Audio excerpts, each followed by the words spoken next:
이사야 선지자가 말씀을 전했던 역사적 배경은 아하스라는 왕의 때입니다.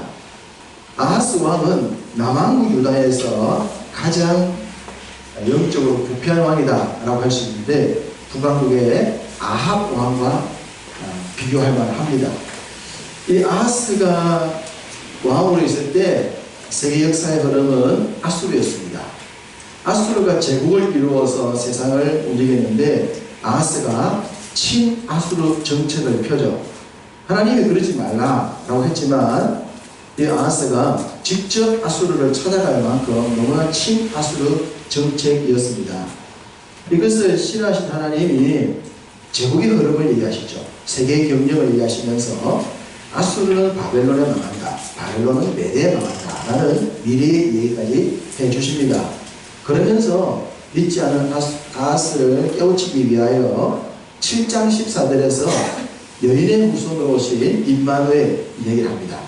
이 7장 14절에 말하고 있는 여인의 후손으로 오시는 이야기는 창세기 3장 15절 얘기죠. 창세기 3장 15절을 우리가 원시복음이라고 얘기하는데, 그 창세기 3장 15절에서 여인의 후손이라고 하는 이야기가 이사야 7장 14절에서는 처녀를 통해서 아이가 난다라고 얘기를 합니다. 여인보다는 더 구체화된 처녀. 그러니까 자연적인 임신관계가 아닌 하나님의 초자연 역사에 얘기하시고 난 뒤에 9장에 가서 11장을 통하여 35장까지. 자, 이사야는 66장으로 되어 있는데 성경 속의 성경이다 라고 얘기를 해요. 성경이 66권으로 되어 있다면 이사야는 66장으로 되어 있지 않습니까? 구약이 3, 9, 27, 39권의 구약과 27권의 신약이라면 이사야는 39장까지가 구약적 메시지와 27장이 신약적 메시지입니다. 구조가 비슷합니다. 그래서 성경 속의 작은 성경을 이사야서라고 해요. 그 39장으로 이루어진 이 구약의 이사야서를 전반부를 얘기할 때 35장 오늘 읽었던 부분까지 얘기하고 36장부터 9장까지 이야기가 히스기야 얘기입니다. 그렇다면 전반부 66장 중에서 전반부 39장까지 중에서 실질적으로 스토리는 35장까지예요. 35장까지가 그 당시 아수르라는 제국의 흐름 속에서 이사야가 말씀을 전한 거였는데, 그 35장까지 중에서 크게 7장, 9장, 11장, 35장이 메시아 탄생에 대한 중요한 내용들입니다.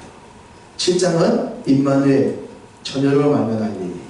그리고 9장 가서는 우리에게 한 아이가 났다, 한 아들을 주셨는데 그 이름은 모사라, 기묘하라, 영전하신 아버지라, 정당하신 하나님이라, 평강의 왕이라 말씀하시는 그 얘기를 주시다가 11장 가서는 그 아들이 이세를 통해 올 것이라는 가문을 정확히 얘기합니다. 이세의 가문 얘기를 하는 거예요. 그리고 35장에 와서는 메시아가 다스리는 나라, 평강의 나라가 35장에 기록되어 있습니다. 이걸 하면서 아수를 믿지 말고 제국을 믿어서는 안 된다, 세상을 믿어서는 안 된다 라는 얘기를 주신 겁니다. 그렇게 주었던 얘기를 하고 난 뒤에 히스기야가 36장부터 9장까지 히스기야 얘기를 한번 더 해주고 있는 거예요. 이 이야기가 열왕기 하에 18장으로 나와 있는 히스기야 왕에 대한 얘기입니다. 히스기야는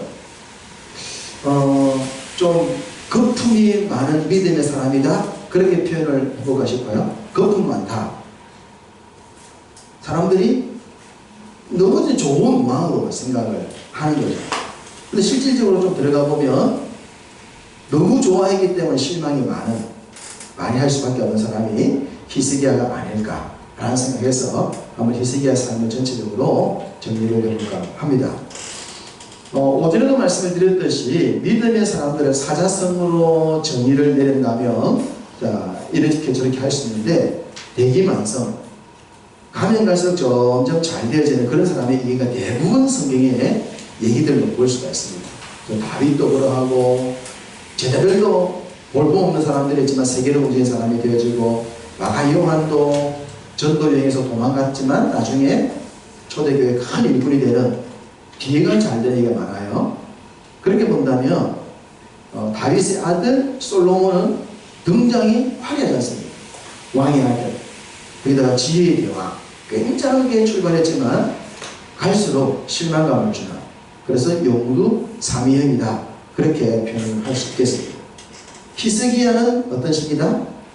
히스기야는 왔다 갔다 갈팡질팡 우왕좌왕 어떤 흐지부지 그렇게 볼 수 있고, 실질적으로 사울왕은 흐지부지입니다. 흐지부지.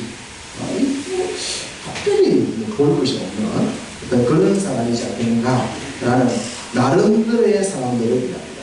또 일편단심은 것일 수 있겠죠. 처음부터 끝까지 변함없이 쭉 자랐던 그런 사람, 변하지 않던 사람.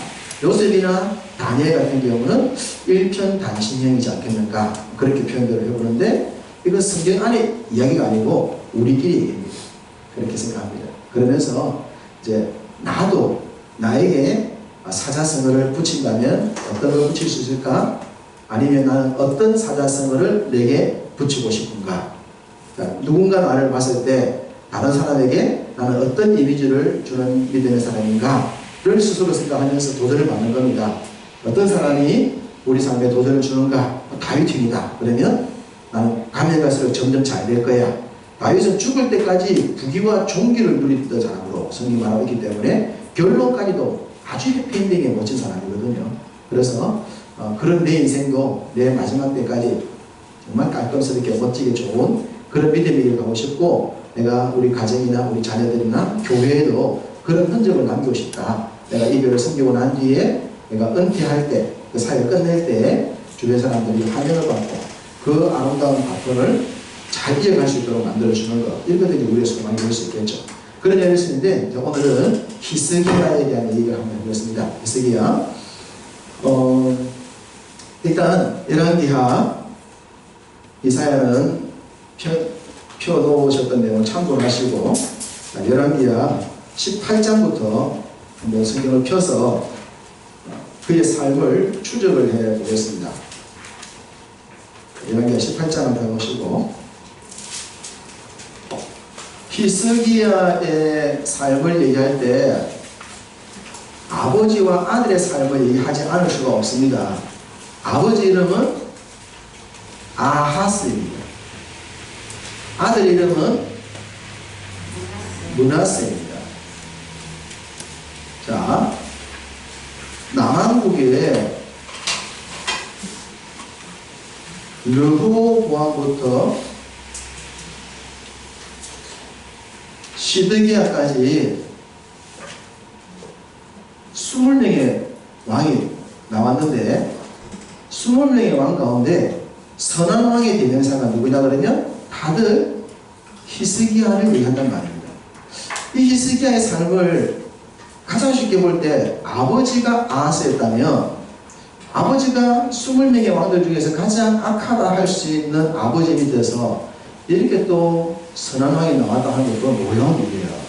그런데 더 놀라운 것은 그렇게 선했던 히스기야 밑에 남왕국을 멸망으로 몰아가는 므낫세라는 아들이 생겼다는 것도 이게 참 이해하기 어려운 부분이에요. 어떻게 이렇게 아버지와 아들의 관계가 이럴 수가 있을까라고 싶은 만큼의 이런 내용입니다. 아하스는 친 아수르 정책을 폈습니다. 친 아수르 정책을 펴기 전에 전통 강호는 애국이었습니다. 근데 애국은 이스라엘 백성들이 출애굽하고 난 뒤부터 이미 2등 국가로 내려갔다 그랬죠. 내려갔기 때문에 더 이상 애국을 의지하지 말라고 수차례 얘기해도 사람들 마음에 자꾸 애국이 있었어요. 그런데 이 아하스는 애국은 의지하지 않았는데 아수르에 달라붙어 버린 겁니다. 아수르에. 너무 아수르에 강하게 달라붙으니까 이걸 경계하기 위해서 말씀드렸듯이 제국의 얘기를 해줘요. 제국의 이야기, 세계 경영, 하나님은 세계를 경영하신다. 그러면서 아수르 다음에 나오는 제국이 무슨 제국? 바벨론. 바벨론 다음에 나온 제국이 메데, 바산데, 나중에는 바사가 되어서 이게 페르시아랬죠. 페르시아. 여기까지 얘기합니다. 여기까지 얘기하면서 메대국의 초대왕 고레스 이름까지 하지 않습니까? 제국의 이기와 제국의 왕의 이름까지 언급하면서 제국을 믿지 말아라고 아하스한테 얘기해도 아하스가 안 믿었어요. 그러니까 이스라엘이 얼마나 속상했겠습니까? 하나님을 속상하고. 그러다가 이제 아하스가 죽고 난 뒤에 히스기야가 왕이 되는데 18장에 보니까 히스기야가 왕이 되면서 아수르 선지를 끊습니다. 끊어버립니다. 친아수르 정책의 관계를 끝내는 얘기입니다. 그게 이제 18장입니다. 자, 18장을 보시면 히스기야의 등장과 함께 왕이 되고 난 뒤에, 자, 왕이 될 때 나이는 25세였습니다. 히스기야가 왕이 될 때는 몇 세다? 25세 때 왕이 됐다. 그리고 몇 년을 통치했다? 2절에, 18장 2절에 29년을 통치했다. 그러면 죽었을 때 나이가 몇 살입니까? 54살입니다. 54살까지 살았던 히스기야의 얘기. 그런데 오늘 수요일에 봤듯이 18장 13절에 보면 아수르가 히스기야를 공격해 왔을 때가 히스기야 몇 년? 히스기야 14년이었죠. 그러면 앞으로 히스기야가 15년을 더 삽니다. 15년. 그러면 합이 29년이잖아요. 29년입니다.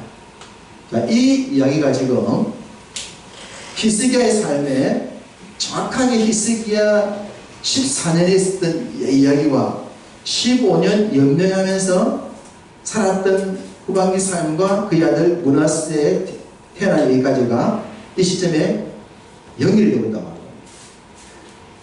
우리를 쉽게 말할 때 히스기야의 삶을 정리하면 아수르 왕에게 조공을 보냈다가 실패하고 기도를 하고 난 뒤에 이사야 선지자의 예언을 따라 한 영이 가서 18만 5천 명의 아수르 군대가 죽고, 그러고 난 뒤에 히스기야가 바로 그 뒤에 나타난 얘기, 소위 19장으로 넘어가면 나타난 얘기가 아수르를 넘어서고 난 뒤에 누렸던 놀라운 일들 이후 나타나는 징병, 바로 우리가 그 유명한 연벽 기도를 하게 되는 히스기야의 발병 문제, 질병 문제가 생깁니다. 그러면 우리는 어떻게 생각하냐 그러면 아수르 문제 끝나고 난 뒤에 나중에 질병 문제가 생겼을 것이다, 그렇게 생각하는데, 그렇게 생각할 수 없는 이유가 나이에서 나옵니다. 나이에서. 딱 이 타이밍, 중간 타이밍. 여기 보면 아수르 18만 5천 명 죽고 난 뒤에 성경은 그 다음에 있었던 일처럼 질병 문제를 이해하고 있지만, 질병 문제가 해결되고 난 뒤에 15년을 더 산단 말이에요. 죽을 고비에서 질병 문제가 해결되고 15년을 더 산다 아닙니까? 그러면 이 14년과 15년 사이에 있었던 두 가지 동시에 있었던 일이 아수르 공격과 히스기야의 질병 문제가 같이 되는 거예요. 동시다발적으로. 이게 따로 생긴 게 아니라는 겁니다. 같이 찾아왔다고 그러죠. 연도 계산에 있어서는 이 가운데 동시에 일어난 두 가지 사건입니다. 별개가 아니라는 겁니다.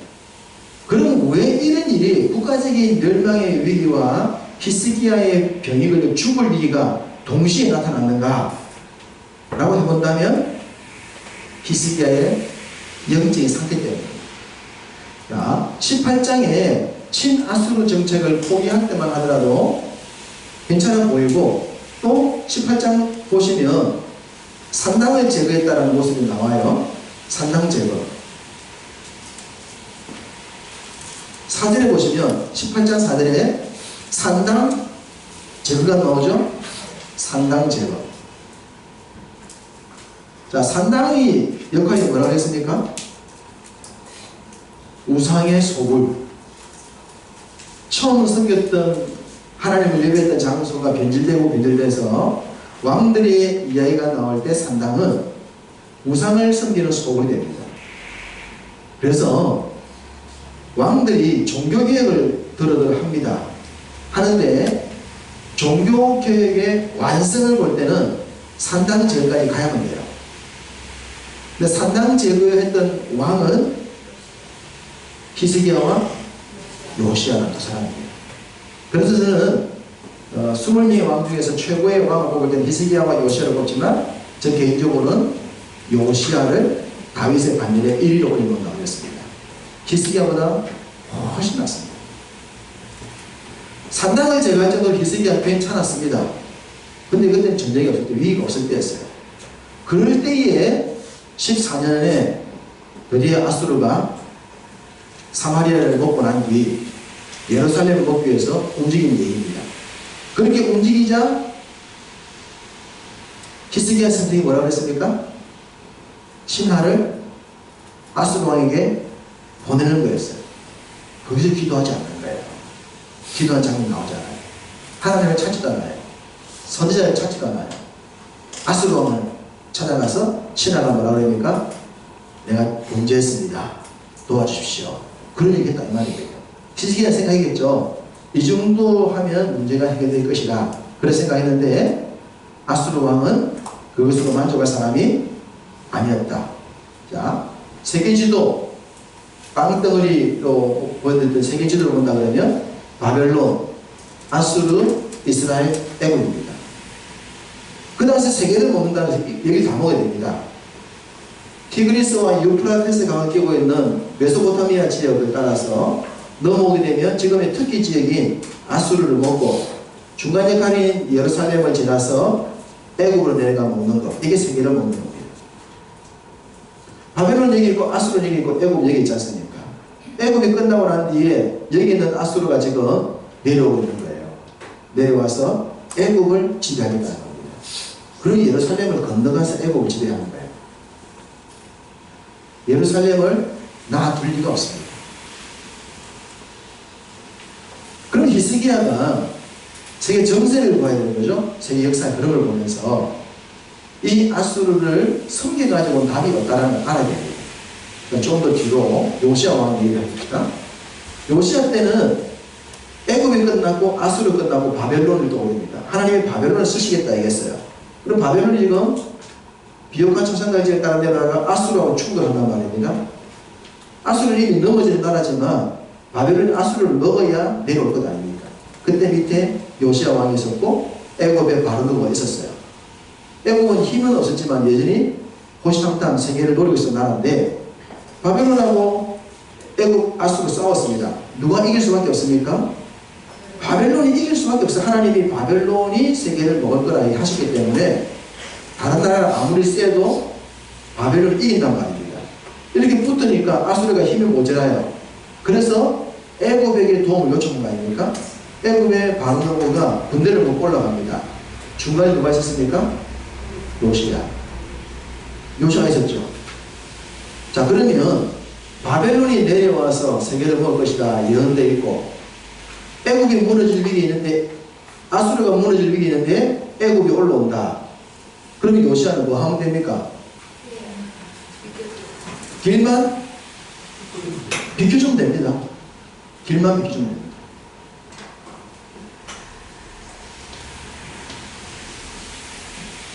빵덩어리에서 자, 이게 지중해고 이게 페르시아 말이고 티그리스와 유프라테스 말이고 이게 바벨론 아닙니까? 여기가 터키의 아수르, 여기가 애굽, 이집트입니다. 이곳이 예루살렘에 있는 이스라엘, 이게 요시야 왕이 됩니다. 지금 제국의 흐름이 바벨론이 이렇게 내려와서 가잖아요. 여기서 충돌이 났죠. 한번 충격. 그러니까 애굽에게 도움을 요청해달라고 애굽 올라갈 때 요시야 왕을 만나게 된 겁니다. 요시야는 뭐 하면 된다고요? 길 비켜주면 되죠. 지나가십시오. 그러면 애굽이 올라가서 아수르를 도와가지고 바벨론과 싸우지만 그래도 누가 이긴다? 무조건 바벨론이 이긴다. 왜? 하나님이 이기도 해놓기 때문에. 바울이 로마를 보아야 하리라 라고 성교 비전을 내세웠습니다. 하나님이 바울에게 로마까지 보내겠다는 겁니다. 근데 바울이 멜리데셈에 갔다가 독사에 물려가지고 죽을 뻔했었습니다. 근데 독사에 물렸는데 안 죽었잖아요. 왜 안 죽었을까요? 로마 때문입니다. 거기서 죽으면 안 됩니다. 거기서 죽으면 로마로 가야 돼 하나님의 말씀이 이루어지지 않는 거예요. 그러니까 태풍에 들어가든 뱀에 물리든 절벽에 떨어지든 바울은 죽으면 돼요, 안 돼요? 로마까지 갈 때는 죽으면 안 돼요. 이게 사명이죠. 하나님이 일하게 되면 그렇게 일하는 거예요. 바벨론이 내려오는데 요시아가 막을 필요가 없죠. 그런데 요시아가 여기서 어떻게 했다? 막았다. 이게 요시아의 일생일대의 실수요 마지막 실수입니다. 첫 실수가 마지막 실수입니다. 죽어버립니다. 이게 슬픔이죠. 이때 머깃도 전투가 있었잖아요. 머깃도에서 애굽의 군대 바로누가 싸워서 결국은 집니다. 얼마나 큰 전쟁이냐면 왕이 전사할 정도입니다. 세계 전쟁사에서 전쟁에서 왕이 죽는 경우는 굉장히 희박합니다. 왕은 잘 안 죽습니다. 왕이 죽었어요. 그만큼 전쟁이 험악했어요. 그리고 힘을 빼앗긴 애굽이 아수르 도움이 올라갔을 때 힘이 있어도 안 되는데 됩니까? 안 되죠. 이런 흐름이 예레미야의 예언입니다. 이 이야기는 예레미야의 얘기입니다. 이 앞에 얘기는 히스기야의 이사야의 얘기입니다. 이사야가 아하스나 히스기야에게 아수르 믿지 마라. 그렇게 믿지 말라 했는데 신하를 보내서 내가 범죄했습니다. 무슨 범죄했습니까? 히스기야 무슨 범죄했죠?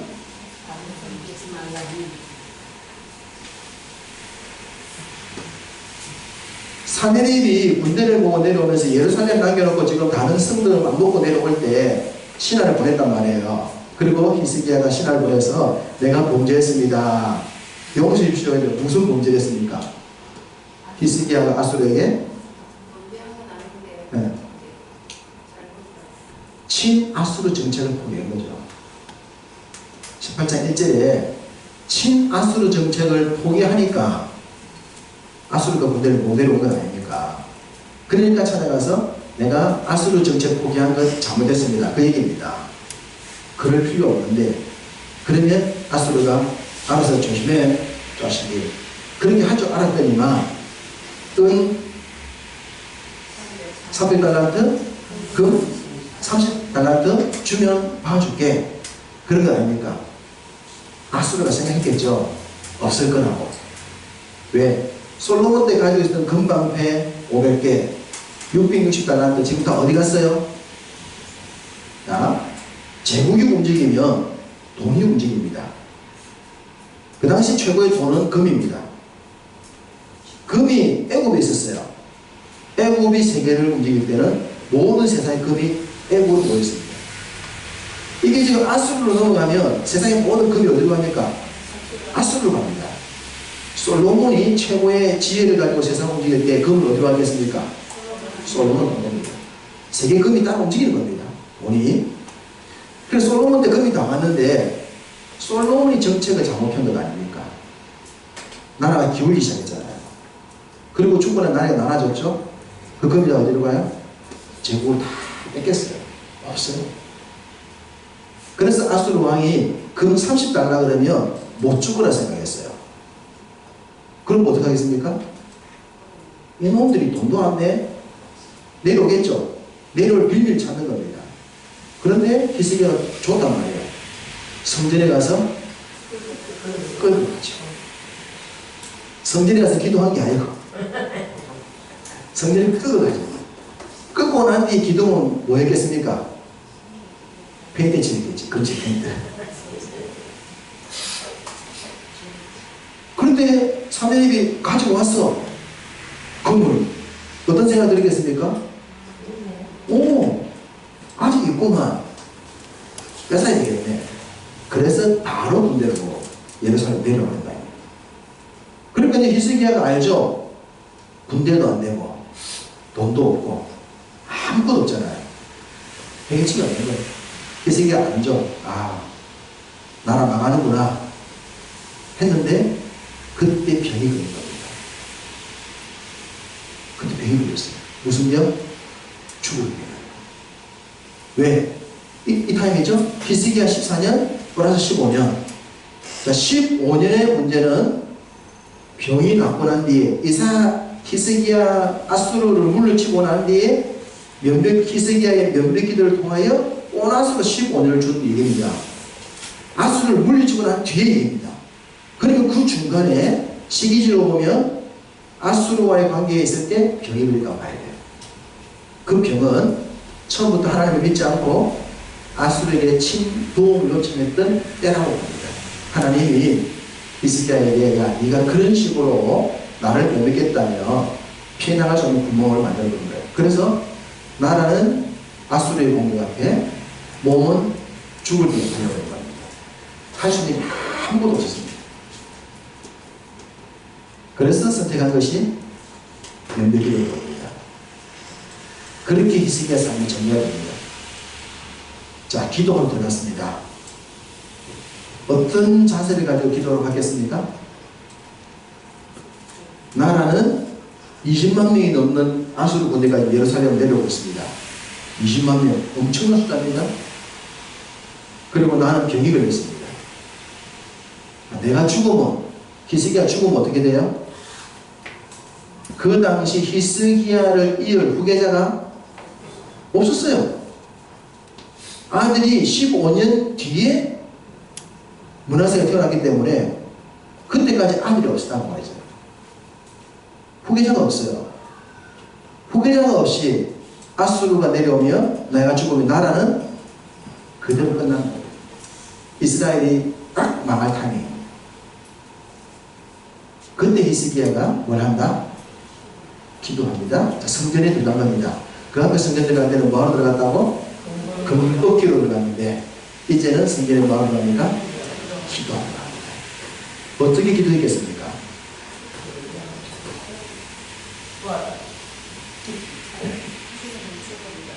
목숨 걸고 기도합니다.